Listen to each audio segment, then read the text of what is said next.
Hello students, this is TG classes. I am Sushil Khelial and today you are learning BSc Organic Chemistry, Hydrocarbons and Heterocycles. तो students Mahakumbh चल रहा है और आपसे ये कि आप भी शिक्षा के महाकुंभ में करते रहो स्नान और लगाते रहो डुबकियां जब तक हो न जाए पूर्ण ज्ञान। तो इसी के साथ आज आपको पढ़ाया जाएगा रिएक्शन ऑफ एल्केन्स। एल्केन्स में क्या है, एल्केन्स को समझाना, एल्केन्स के लिए यह है कि इसको हम हंस रिएक्शन के नाम से भी, ये मैंने ही नामकरण किया है हंस रिएक्शन। हंस रिएक्शन को यहाँ इसलिए करा हुआ है क्योंकि इसको इजी बनाने के लिए करा हुआ है। इसमें एक्चुअली जो आपका आता है फ्री रेडिकल सब्स्टिट्यूशन जो आती हैं वो उसमें कितनी आती है रिएक्शंस, एक हेलोजिनेशन आती है, एक नाइट्रेशन और एक सल्फोनेशन। तीनों फ्री रेडिकल सब्स्टिट्यूशन रिएक्शंस आती है। ठीक है, अब इसमें फ्री रेडिकल में अब इससे क्यों तुलना किया, इससे देख लीजिए अल है ना, इससे हम कर सकते हैं, ये हो गया अल्लाह हो गया ना, अल्लाह, इसको क्रेन मान लो। केन क्या है, क्रेन, क्रेन होती है ना पक्षी, क्रेन क्या होती है, पक्षी, एक पक्षी का नाम है क्रेन। तो उसी से हम जो है इसको थोड़ा सा इजी बनाने के लिए तुलना कर रहे हैं क्रेन। तो अल्लाह के क्रेन बोलो या फिर भगवान के हंस बोलो, है ना। क्रेन हो चाहे हंस हो, दोनों क्या उड़ते हैं, फ्लाई करते हैं, यानी फ्री हो जाते हैं।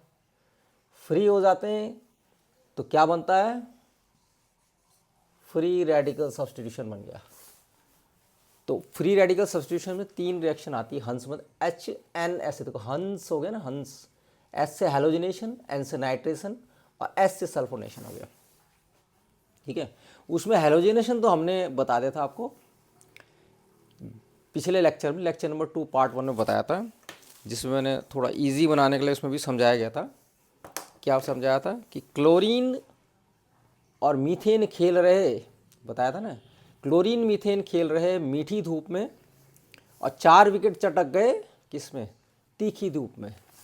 ऐसे करके कुछ समझाया गया था, उसको देख लेना आप, थोड़ा इजी बनाने, लॉन्ग टर्म रिमेम्बरेंस के लिए होता है ये सब कुछ और इंटरेस्टिंग बनाने के लिए सब्जेक्ट को। तो यहाँ पे आइए, नाइट्रेशन ऑफ एल्केन्स चल रहा है। तो नाइट्रेशन ऑफ एल्केन्स में क्या है कि इसमें नाइट्रेशन करना है। अब जैसे हम इनऑर्गेनिक में करते हैं, तो इनऑर्गेनिक में क्या होता है, इनऑर्गेनिक में नाइट्रेट बनता है ना उसमें, वो तो वो होता है नाइट्रेट, NO3 होता है वहाँ पे। ऑर्गेनिक में यहाँ पे जो नाइट्रेशन जो है इसको बोलते हैं, यानी कि NO2 जो का होगा इसमें सब्स्टिट्यूशन। एल्केन से एक H निकलेगा और नाइट्रो ग्रुप जुटेगा, इसमें ऐड हो जाएगा, मतलब वो हट के इसमें सब्स्टिट्यूट हो जाएगा। एल्केन से H हटेगा और Na2 यानी नाइट्रो ग्रुप इसमें ऐड होगा एल्केन में और बनेगा नाइट्रो एल्केन्स। ठीक है, तो नाइट्रेशन का मतलब हो गया कि NO2 याद रखना है आपको, you will have to remember NO2।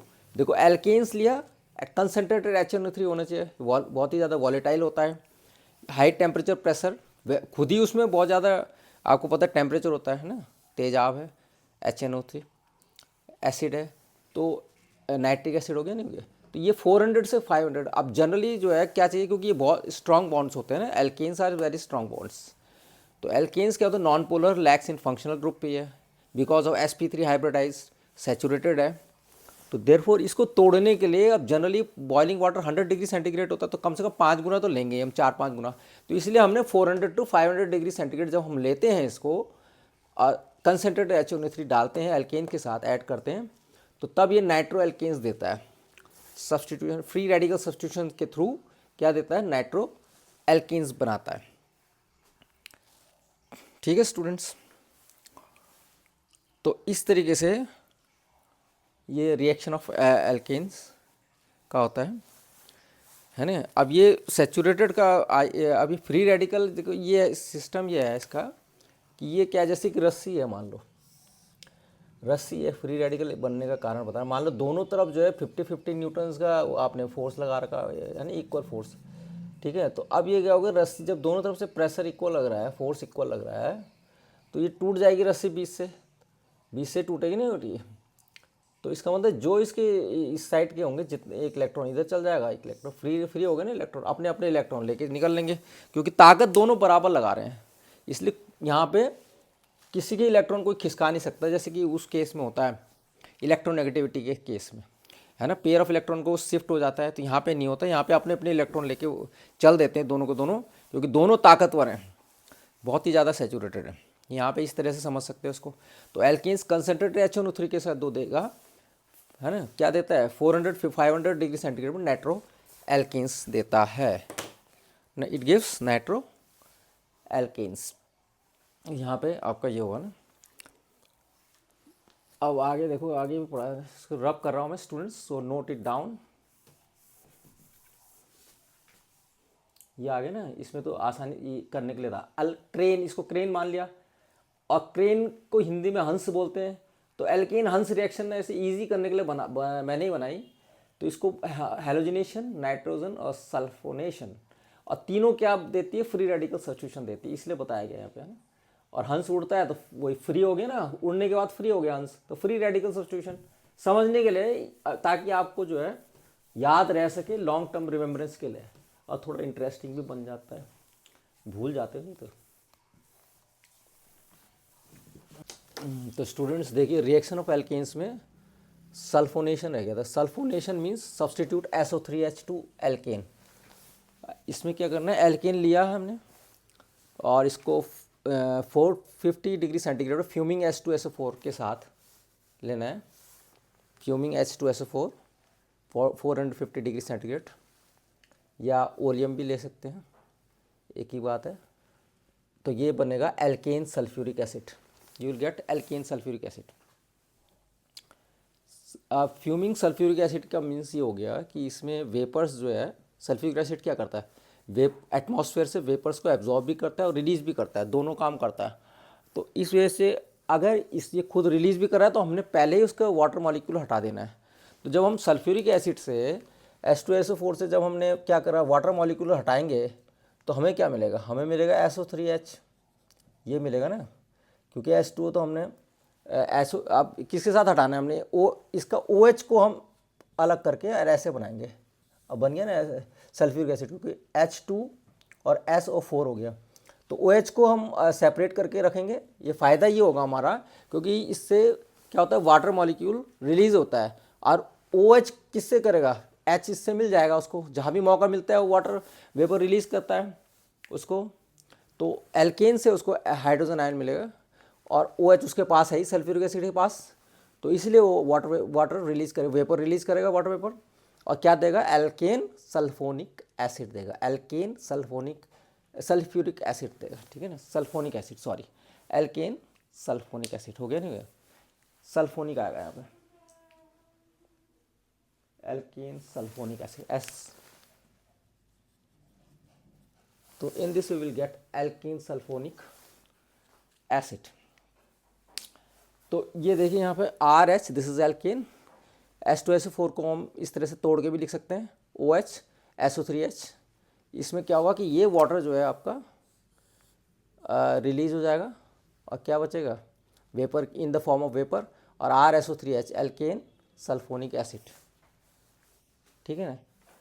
अब ये भी देख ले, इसमें कितने 2 हिल्स का मतलब 5 कार्बन, देखो 1 2 3 4 5, और इसके साथ हमने 6 हो गया CH3, है ना। तो अब ये हमने इसको लिया आइसो, तो इसको हम जब लेंगे 450 डिग्री सेंटीग्रेड पे, है ना, तो क्या मिलेगा हमें, देखो ये मिल गया CH2SO3H, ये भी एल्केन सल्फोनिक एसिड है, इजंट इट। ये सब क्या है, एल्केन सल्फोनिक एसिड। ये सब इधर भी CH3 मिथाइल ग्रुप ये सब होगा नहीं ऐड, वो तो इधर भी लगा तो एक ही बात है। तो एल्केन सल्फोनिक एसिड मिला, एल्केन को हमने हीट किया 450 डिग्री सेंटीग्रेड पे in the presence of sulphuric acid और फ्यूमिंग सल्फ्यूरिक एसिड और oleum, we get alkane sulphonic acid. We get, क्योंकि इससे जो एक एच निकल गया, मिथाइल से एक एच निकला है ना, और क्या ऐड हुआ, SO3H हुआ, SO3H ऐड हुआ, मतलब substitute, that means there is a substitution, H replace किया और SO3 has been substituted to in place of it. तो in this way we get alkane sulphonic acid. ठीक है, अब आइसोब्यूटेन के केस में देखो क्या बनता है, this is isobutane because 2 methyl groups are there, है ना, आइसोब्यूटेन। एंड इसको टोटल गिनते हैं क्योंकि इट्स अ जनरल नेम ना, जनरल नेम में क्या होता है कि टोटल कार्बन को काउंट किया जाता है, टोटल कार्बन, तो 1 2 3 4, तो therefore it is isobutane. Iso means same group, same methyl group is there, so we call iso. अब क्योंकि this is not in the IUPAC name नहीं है ना, इट इज़ जनरल नेम। तो अब इसमें टोटल कार्बन्स हम काउंट करते हैं। तो इसे फ्यूमिंग जब हमने यूज़ किया, फ्यूमिंग सल्फ्यूरिक एसिड, तो वाटर क्या वेपर्स के रूप में रिलीज हो गया, और in this we get butane sulphonic acid. यहाँ पे एक H निकला, ये वाला H देखो, C के संग जो H जुड़ा हुआ है, ये H निकल गया और इसकी जगह SO3H ने ली, तो we get butane sulphonic acid. इस तरह से ब्यूटेन सल्फोनिक एसिड मिलता है। तो पर ये इसके साथ एक कंडीशन है कि 6 कार्बन के साथ ये जो है ऐसी रिएक्शन देता है, 6 और मोर कार्बन एल्केन्स वाली के साथ ये इस तरह की रिएक्शन देगा। ठीक है ना, तो lower alkanes doesn't show this type of reaction. ठीक है ना, अब फ्यूमिंग सल्फ्यूरिक एसिड इसलिए लिया क्योंकि जब 6 कार्बन है, ये भी समझ लो, थोड़ा समझने के लिए है नहीं। तो फ्यूमिंग सल्फ्यूरिक एसिड क्यों लिया, क्योंकि सल्फ्यूरिक एसिड तो वैसे भी तेज होता है, और ये जब 6 कार्बन ले रहे हो तो मतलब ये भी तेज है, ये भी स्ट्रॉन्ग है, 6 कार्बन वाला एल्केन है ना, और ये भी स्ट्रॉन्ग है, ये तेजाब एसिड है। तो बराबर टक्कर देने के लिए जो दिया है ना, दोनों में बराबर टक्कर हो, ऐसे समझ लो, समझने के लिए, बाकी तो अपने आप ही याद हो जाएगा। इक्वल टक्कर दे रहा नहीं है, वो भी स्ट्रॉन्ग, ये भी स्ट्रॉन्ग, भाई फ्यूमिंग सल्फ्यूरिक एसिड भी स्ट्रॉन्ग, और ये 6 और मोर कार्बन से ये भी स्ट्रॉन्ग। तो लड़ाई के लिए क्या चाहिए, बराबर टक्कर चाहिए, तभी तो मज़ा है लड़ने में, है नहीं। तो इस तरह से आप समझ सकते हो। तो इसका मतलब लोअर को तो लेगा नहीं, वो क्या बोलेगा, भैया मैं तो लड़ूंगा बराबरी वाले से, तो बराबरी वाले से लड़ता है। ठीक है, और फ्यूमिंग सल्फ्यूरिक एसिड तो मैंने बता दिया, वो क्या करता है, वेपर्स के रूप में भी एब्जॉर्ब भी करता है, रिलीज़ भी करता है, एटमॉस्फेयर से एब्जॉर्ब करेगा और रिलीज़ करेगा। तो इसलिए हमें पहले से ही जो है ये ध्यान रखना है कि हमें ये रिलीज़ करना है H2SO4। तो H2SO4 को H2O को रिलीज़ करने के लिए हमें इसको इस फॉर्म में रख दो, क्योंकि एक H तो मुझे यहाँ से मिल रहा है ना एल्केन से, तो इसका OH होगा सल्फ्यूरिक एसिड का, तो रिलीज़ हो जाएगा, बन जाएगा एल्केन सल्फोनिक एसिड। इस तरीके से हम याद रख सकते हैं। ठीक है ना, ये तरीका है इसमें याद रखने का। बाकी और दूसरे तरीके भी ये याद रख सकते हो कि भाई एल्केन लिया हमने, ये दिस इज एल्केन। ठीक है ना, अब एल्केन ले करके ये एल्केन लिया, ठीक है, अब ये बीच में हाइड्रोजन रूपी बर्फ़ पड़ी हुई है, हाइड्रोजन की क्या है, ये आइस है बीच में, आइस बर्फ। ये एल्केन लिया, हायर एल्केन 6 और मोर कार्बन के बीच में बर्फ़ पड़ी हुई है, किसकी, hydrogen, in the form of hydrogen बर्फ़ है। तो अब हमें किस यहाँ जाना है, एल्केन को मिलना है किससे, एल्केन को मिलना है SO3H से। तो ये जो H वाली जो बर्फ़ है, इसको हटा करके एल्केन जो किससे मिलता है, SO3H से मिलता है। ये बर्फ़ हटा देगा ना, बीच में हाइड्रोजन की जो बर्फ़ पड़ी हुई है, ये बर्फ़ जो इसके संग जुड़ी हुई थी, है ना, जो इसको मिलने नहीं दे रही थी, दोनों को मिलने नहीं दे रही थी, ये H मिलने नहीं दे रहा, दुश्मन था ये H। तो H को हटा दिया, और हटा दिया तो एल्केन और SO3H मिल गए, तो एल्केन सल्फोनिक एसिड बन गया। नहीं है, ये 2 लवर्स को मान लो, दीज आर 2 लवर्स, और ये क्या है, ये दुश्मन है इसका, है ना। तो इन 2 लवर्स को मिलने नहीं दे रहा था ये H, तो ये H को क्या हटा दिया, है ना, रास्ता साफ हो गया, इस रास्ते को क्लियर कर दिया, इस रास्ते को क्लियर किया तो एल्केन जाके इससे जुड़ गया SO3H से, और इस तरह से एल्केन सल्फोनिक एसिड बन जाता है। दुश्मन को रास्ते से हटा दिया और 2 लवर्स आपके आपस में मिल गए, तो एल्केन सल्फोनिक एसिड मिलता है, इजंट, बन गया। इस तरह से भी याद रख सकते हो, बहुत सारे तरीके। तो इसमें भी फ्री रेडिकल सब्सटीट्यूशन रिएक्शन होती है, क्योंकि last free radical substitution reaction जो शो करता है, सल्फोनेशन, इस तरीके से शो करता है। ठीक है ना, अब किसी भी तरीके से आप याद कर सकते हो, लॉन्ग टर्म इसमें आपको रिमेम्बरेंस के लिए भी ज़रूरी है ना। शॉर्ट टर्म में तो याद रहता है लेकिन लॉन्ग टर्म पे नहीं रहता। उस समय जब आपको ये ध्यान आएगा कभी तो आपको फिर याददाश्त वापस आ जाएगी, इज़न्ट इट। तो इस तरीके से हम याद कर सकते हैं। अब ये देखो हाई, अब ये लेकिन एक वो भी होता है, क्या होता है, एक्सेप्शन भी होता है। एक्सेप्शन क्या है इसमें, अब 6 और मोर कार्बन्स है तो एक्सेप्शन का कुछ ना कुछ छूट देता है। तो उस ग्रुप में ये भी शामिल हो जाता है, हायर ग्रुप्स में आइसोब्यूटेन भी शामिल होता है। आइसोब्यूटेन कैसे शामिल होता है उसको भी याद रखना है, क्योंकि भाई ये तो नहीं है ना, ये कितने कार्बन है, इसमें 4 कार्बन है। अब वो वहाँ क्या कंडीशन थी, 6 और मोर कार्बन, लेकिन एक्सेप्शन ये कि ये भी शामिल हो गया। ये क्या हुआ, ये सूट बूट पहन के आ गया। ब्यूटेन को याद रख लो भाई, ब्यूटेन को याद रख लो, बूट है ना, क्या पहन गया, सूट बूट से ब्यूटेन है ना। तो इसको ऐसे याद रख लो कि सूट बूट, बूट हो गया ना, ब्यूट मतलब बूट, ये बूट हो गया और सूट अपनी तरफ से लग रहा है दोस्तों। सूट बूट पहनकर, सूट बूट पहनकर ये भी पहुंच गया किस वाले, इस ग्रुप में शामिल हो गया, 6 कार्बन वाली उसमें। और सूट बूट के पहन आ गया था, सूट बूट पहन के आया हुआ था, लग रहा था साहब देखने में, है ना। जब देखने में साहब लग रहा था, लोग उन्होंने सोचा जो 6 कार्बन ग्रुप और मोर ग्रुप थे उनका ये अपने ही बिरादरी का है, तो अब उसको भी दे दी कुर्सी बैठने को, वो भी बैठ गया। तो इस तरीके से ये भी शामिल हो गया। इसने भी फ्यूमिंग की उसमें जो है क्या करा, शामिल होकर रिएक्शन में भाग लिया फ्यूमिंग सल्फ्यूरिक एसिड के साथ। फिर वही रिएक्शन उसने वही -H2O करा और साथ में क्या दिया, ब्यूटेन सल्फोनिक एसिड दे दिया इसने। तो इसको बोलते हैं आइसोब्यूटेन। आइसो मतलब सेम लग रहा था, उस बिरादरी में चला गया, बिल्कुल जैसे वो बिरादरी थी उसी तरीके से ये भी सेम लग रहा था, उस बिरादरी को देख, है ना, शामिल हो गया, सेम लग रहा था देखने में। सूट बूट पहन के पहुँच गया। ये सूट बूट पहन के पहुँच गया तो कोई भी पहचान नहीं पाया भाई ये यहाँ का है कि बाहर का है। तो उसको भी चेयर दे दिया और वो जो है शामिल हो गया उस बिरादरी में, C6 और 4 की मोर की, है ना, C6 और मोर कार्बन की बिरादरी में शामिल हो गया। और इस तरह से वो भी रिएक्शन में भाग लेता है और क्या बनाता है, ब्यूटेन सल्फोनिक एसिड बना देता है। तो इस तरह से सल्फोनेशन स्टूडेंट्स अब ख़त्म हो गया, इसमें और कुछ है नहीं समझाने में, इतना ही था, ठीक है ना। होप ये लेक्चर आपको पसंद आया होगा। अगर पसंद आया होगा तो इसको प्लीज़ जो है इसको शेयर करना, सब्सक्राइब करना और लाइक करना ज़रूर। ये पहली बार बोल रहा हूँ मैं, प्लीज़ है ध्यान रखना और ज़्यादा से ज़्यादा लोगों पर इसे पहुँचाना, ताकि इस तरह से वीडियो मेरा को भी प्रोत्साहन मिलेगा, इंस्पिरेशन मिलेगा। इस तरह की मैं वीडियोस बनाता रहूँ ताकि इजी लर्निंग मेथड्स भी देता रहूँ समझा करके। इस तरह से केमिस्ट्री जो कि टफ़ पड़ता है, मैंने बहुत से बच्चों को देखा है बड़ा टफ़ पड़ता है, स्पेशली PCM ग्रुप के जो बच्चों को, जो फिजिक्स मैथ्स में तेज़ होते हैं लेकिन केमिस्ट्री में कमज़ोर होते हैं, तो उनके लिए भी स्पेशल है कि ये इजी लर्निंग मेथड्स के थ्रू याद करें, है ना। तो आपसे रिक्वेस्ट है कि शेयर करें, सब्सक्राइब करें, लाइक करें, इसको ज़्यादा से ज़्यादा लोगों तक पहुँचाएँ। ज़्यादा से ज़्यादा जितने ज़्यादा लोग उनका उतना इजी पड़े, उतना लोगों को पहुँच होगी, तो उतना ये जो केमिस्ट्री के प्रति जो अरोचकता है ना, जो इंटरेस्ट इसके इंटरेस्टिंग बनाने के लिए जो है ये यूज़फुल है। ये शौक तभी होगा जब जितने ज़्यादा आप लाइक करोगे, फिर मेरे को भी इंटरेस्ट आएगा बनाने का, है ना। मैं भी सोचूंगा इसी तरीके से वीडियो बनाया जाए, ठीक है। तो SSL याद रखना। SSL क्या होता है, SSL बोलते हैं, इसको भी याद रख लो। फिर ये तो मैं रब कर रहा हूँ, आपने नोट कर ले, you would have been noted all this things, isn't it.